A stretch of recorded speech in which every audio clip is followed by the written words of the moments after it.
আছি। আমি তাসলিমা ইয়াসমিন, সহকারী শিক্ষক কৃষি শিক্ষা, বনশ্রী ন্যাশনাল আইডিয়াল ভূমি স্কুলে তোমাদের সবাইকে স্বাগতম।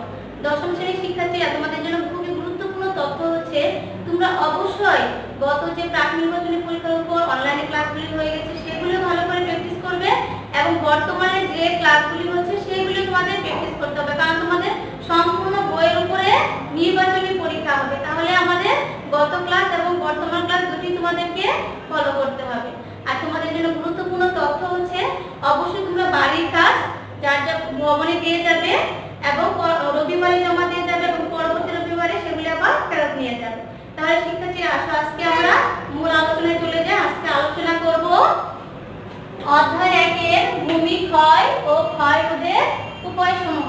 এই বিষয়টি তোমাদের জন্য খুবই গুরুত্বপূর্ণ, পরীক্ষায় সবসময় এখান থেকে প্রশ্ন আসে। প্রথমে আমাদের জানতে হবে ভূমি ক্ষয় কি।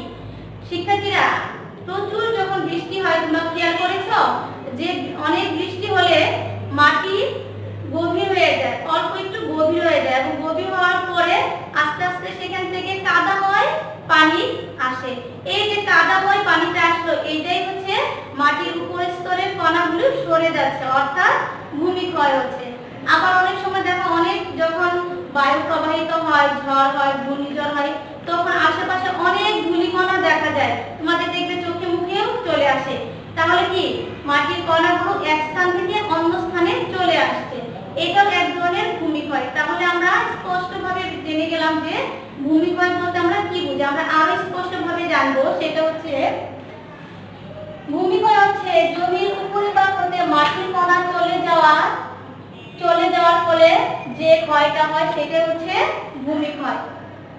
কথাটি অবশ্যই ভালো করে বুঝতে পেরেছো। এখন আমরা জানবো যে ভূমিক্ষয়ের প্রধান কারণ কি। ভূমিক্ষয় প্রধানত কয়েকটি কারণে হয়। দেখো, বৃষ্টিপাতজনিত কারণে হয়, ঘূর্ণিঝড় কারণে হয়, নদীর স্রোতে অনেক স্রোত হলে সেখানে হয়, বন জঙ্গল পরিষ্কার করে চাষাবাদ করলে হয়, পাহাড়ে ঢালে চাষ করলেও সেখানে ভূমিক্ষয় হয়। এখন আমরা জানবো ভূমিক্ষয় প্রধানত কত প্রকার। ভূমিক্ষয় প্রধানত দুই প্রকার। এক হচ্ছে প্রাকৃতিক ভূমিক্ষয়, আর এক হচ্ছে মনুষ্য কর্তৃক ভূমিক্ষয়। প্রথমে আমরা জানবো, সাধারণ কথা জেনে যাব যে প্রাকৃতিক ভূমিক্ষয় কি। প্রাকৃতিক ভূমিক্ষয় হচ্ছে প্রকৃতির বিভিন্ন কারণে, যেমন বৃষ্টিপাত, ঘূর্ণিঝড়, নদীর স্রোত, এইসব কারণে যে ভূমিক্ষয়টা হয় এটাই হচ্ছে প্রাকৃতিক ভূমিক্ষয়। আর মনুষ্য কর্তৃক ভূমিক্ষয় কোনটি? মানুষ নিজেদের বাঁচার তাগিদে, খাওয়ার তাগিদে যখন প্রচুর পরিমাণে চাষাবাদ করে, ঘর বাড়ি তৈরি করে, এর ফলে যে ভূমিটা ক্ষয় হয় সেটা হচ্ছে মনুষ্য কর্তৃক ভূমিক্ষয়। আমরা আজকে মূলত আলোচনা করব প্রাকৃতিক ভূমিক্ষয় সম্পর্কে, কারণ প্রাকৃতিকভাবে বেশিরভাগ ভূমিক্ষয়টা হয়ে থাকে। দেখো, প্রাকৃতিক ভূমিক্ষয় আবার দুই প্রকার। কয় প্রকার? দুই প্রকার। একটা হচ্ছে বৃষ্টিপাতজনিত ভূমিক্ষয়, আর একটা হচ্ছে বায়ু প্রবাহজনিত ভূমিক্ষয়। বৃষ্টিপাতজনিত ভূমিক্ষয়কে আবার 4 শ্রেণীতে ভাগ করা যায়। আমরা জানি যে বৃষ্টিপাতজনিত ভূমিক্ষয়টা খুবই গুরুত্বপূর্ণ একটি ভূমিক্ষয়, আর তোমাদের পরীক্ষায় এটা সবসময় আসে। দেখো, 4 শ্রেণীতে যে 4 শ্রেণীটি সেটি হচ্ছে আস্তরণ ভূমিক্ষয়, রিল ভূমিক্ষয়, নালা বা গালি ভূমিক্ষয়, নদী ভাঙন ভূমিক্ষয়। এখন আমরা দেখো ছবির সাথে মিলিয়ে পড়াগুলি করব, তাহলে আমাদের খুব ভালো মনে থাকবে। দেখো, খুবই সহজ কিন্তু গুরুত্বপূর্ণ। আস্তরণ ভূমিক্ষয়। আস্তরণ ভূমিক্ষয় হচ্ছে যখন প্রচুর বৃষ্টিপাতের কারণে পানি উঁচু স্থান থেকে নিচের স্থানে চলে যেয়ে মাটির কণাগুলি সরে যায়, তখনই আস্তরণ ভূমিক্ষয়ের সৃষ্টি হয়। কি হয়? দেখো, নরম ও উর্বর মাটির কণা কেটে পাতলা আবরণ বা আস্তরণের মতো চলে যায়। এই যে দেখো, এরকম প্লেট আকারে আস্তরণ করে মাটির উপরের উর্বর মাটির কণাগুলো এক স্থান থেকে অন্য স্থানে চলে যায়। এর ফলে কি হয়? দেখো, জমির উর্বরতা হ্রাস পায়। তাহলে আমরা আস্তরণ ভূমিক্ষয়টা খুব ভালো করে জেনে গেলাম। পরবর্তী হচ্ছে রিল ভূমিক্ষয়। দেখো, রিল ভূমিক্ষয় কোনটি? আস্তরণ ভূমিক্ষয়ের দ্বিতীয় ধাপে হচ্ছে রিল ভূমিক্ষয়, অর্থাৎ যে জমিতে প্রথমে আস্তরণ ভূমিক্ষয় হয়, পরবর্তীতে সেই ভূমিতেই রিল ভূমিক্ষয়টাও দেখা যায় কালক্রমে, পরবর্তীতে বিভিন্ন পর্যায়ে। দেখো, তাহলে আস্তরণ ভূমিক্ষয়ের দ্বিতীয় ধাপে হচ্ছে রিল ভূমিক্ষয়। রিল ভূমিক্ষয় কি হয়? জমির ঢাল বরাবর লম্বা রেখা সৃষ্টি হয়। এই দেখো হাতের রেখার মতো লম্বা রেখা সৃষ্টি হয়, ছোট ছোট নালার মতো সৃষ্টি হয়। পরে দৈর্ঘ্য ও প্রস্থ এগুলি বড় হতে থাকে। এর ফলে কি হয় দেখো, উর্বরতা হারায় এবং কৃষি যন্ত্রপাতি ব্যবহার করা অসুবিধা হয়, অর্থাৎ ফসল চাষে বিঘ্ন ঘটে। তাহলে আমরা নীল ভূমিক্ষয়টা খুব ভালো করে জেনে গেলাম যে ছোট ছোট রেখার মতো সৃষ্টি হয় জমিতে। তারপরে দেখো নালা বা গালি ভূমিক্ষয়, এটি খুবই গুরুত্বপূর্ণ ভূমিক্ষয়। আস্তরণের তৃতীয় ধাপই হচ্ছে নালা বা গালি ভূমিক্ষয়, অর্থাৎ যে জমিতে আস্তরণ ভূমিক্ষয় হবে পরবর্তীতে তৃতীয় পর্যায়ে যে আবার সেখানে নালা বা গালি ভূমিক্ষয় হবে। দেখো নালা বা গালি ভূমিক্ষয়টা কি? এই নালা বা গালি ভূমিক্ষয়টা মূলত রিল ভূমিক্ষয় থেকে উৎপন্ন হয়। এখানে ছোট ছোট নালাগুলি, এই যে এই রিলে যে ছোট ছোট নালাগুলি সেগুলি কি হয়, দৈর্ঘ্য এবং প্রস্থে বৃদ্ধি পেয়ে ছোট নদীর মতো সৃষ্টি হয়ে যায়। অর্থাৎ হচ্ছে এই দৈর্ঘ্যগুলি প্রস্থগুলি আস্তে আস্তে বড় হতে হতে বড় আকার সৃষ্টি করে। দূরে থেকে মনে হয় একটা নদী, ছোট একটা নদীর মতো দেখা যায়। তাহলে আমরা খুব ভালো করে এবং স্পষ্টভাবে সহজভাবে শিখে গেলাম যে নালা বা গালি ভূমিক্ষয় কোনটি। এখন আমরা সর্বশেষ জানবো নদী ভাঙন ভূমিক্ষয়। দেখো নদী ভাঙনটা খুবই আমাদের দেখা যায় বেশিরভাগ বন্যা কবলিত এলাকাগুলিতে। দেখো প্রতি বছরই নদী ভাঙনে শত শত হেক্টর জমি নদীর গর্ভে বিলীন হচ্ছে। কারণ হচ্ছে যখন বর্ষা শুরু এবং শেষ হয় তখন নদীতে প্রচুর স্রোত থাকে, তখন কি হয় সেই নদীর কাছাকাছি যে কৃষি জমিগুলি থাকে সেগুলি ভেঙে যায়, ভেঙে যে সেই মাটির উপরে কণাগুলিও চলে আসে নদীর গর্ভে। এখন দেখো আমরা তাহলে খুব সুন্দর করে জেনে গেলাম বৃষ্টিপাত জনিত ভূমিক্ষয়ের 4টি শ্রেণীবিভাগ, তাই না? 4টি শ্রেণীবিভাগ খুব সুন্দর করে জেনে গেলাম।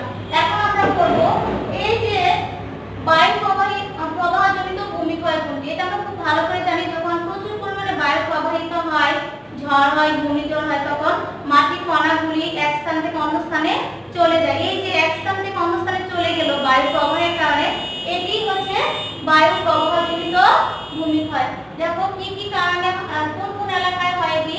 বিশেষ করে সমতল এলাকায় হয়, যেখানে গাছপালা কম আছে, বৃষ্টিপাত কম হয় এবং জৈব পদার্থ কম থাকে, সেই সব এলাকায় বায়ু প্রবাহ জনিত ভূমিক্ষয়টা বেশি হয়। তাহলে শিক্ষার্থীরা আমি আশা করি খুব ভালো করে তোমরা ভূমিক্ষয়ের প্রকারভেদগুলি খুব ভালো করে জেনে গেছো।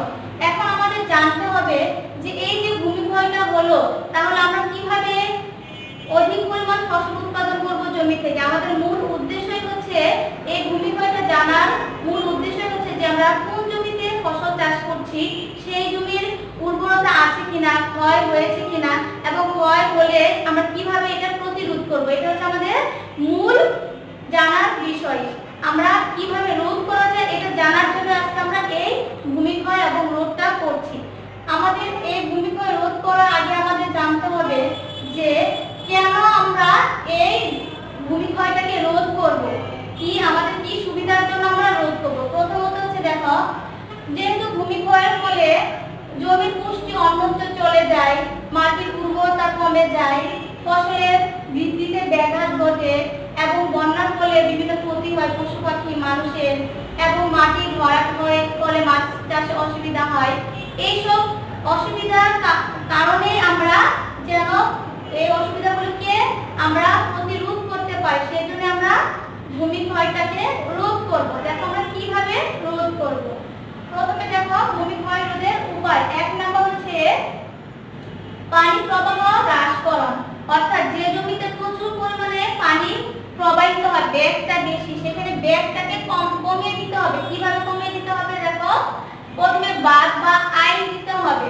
চতুর্দিকে যদি আমরা বাঁধ দিয়ে দিই তাহলে পানির বেগটা কমে যায়, তখন কি হয়ে যায়, মাটি পানি শোষণ করতে পারে, ফলে মাটির কণাগুলি আর অন্যত্র চলে যেতে পারে না।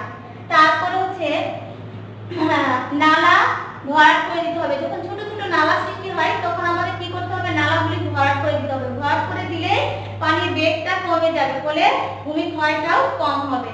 তারপর হচ্ছে আগাছা জন্মাতে দিতে হবে। আমরা যে জমিতে ফসল চাষ করবো সেই জমিতে যদি নালা সৃষ্টি হয় তখন আমরা কি করব, নালাগুলিতে আগাছা উৎপাদন হতে দিব। তাহলে আগাছাগুলি কি করবে, বৃষ্টির পানিতে সেই কণাগুলি ধুয়ে যেতে বাধা সৃষ্টি করবে।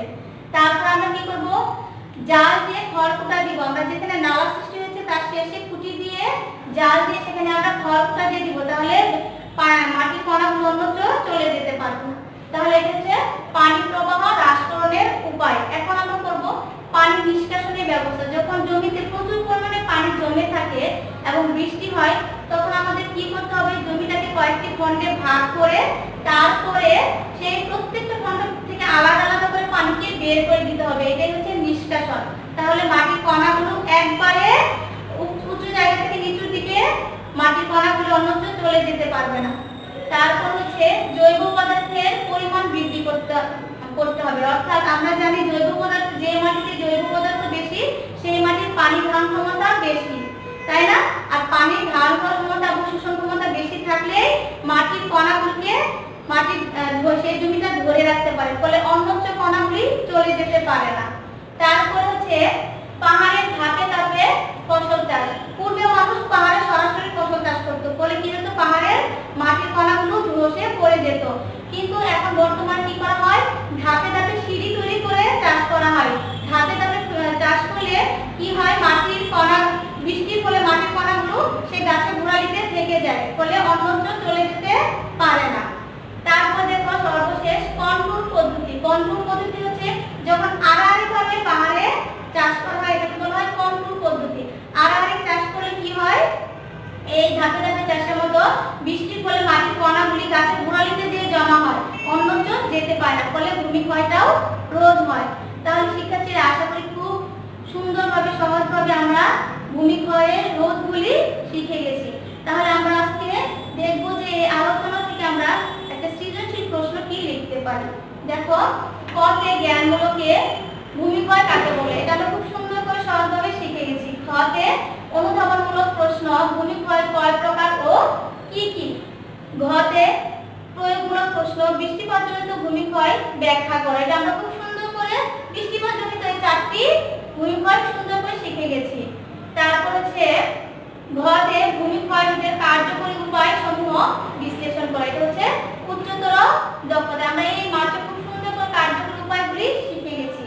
তাহলে শিক্ষার্থীরা আশা করি তোমরা সবাই খুব ভালো করে এই আলোচনা থেকে এই সৃজনশীল প্রশ্নের উত্তরটি খুব সুন্দর করে অ্যান্সার করতে পারবে। তোমাদের একটি বাড়ির কাজ আছে, সেটি হচ্ছে ভূমিক্ষয় রোধের কার্যকরী উপায় সমূহ লিখবে। তোমরা অবশ্যই বাড়ির কাজটি খুব ভালো করে খেয়াল করবে যে প্রতি রবিবারে জমা দিবে এবং পরবর্তী রবিবারে এসে নিয়ে যাবে। এগুলি তোমাদের পরবর্তীতে সিটি মার্ক হিসেবে গণ্য করা হবে এবং পরীক্ষার সাথে অ্যাড করা হবে।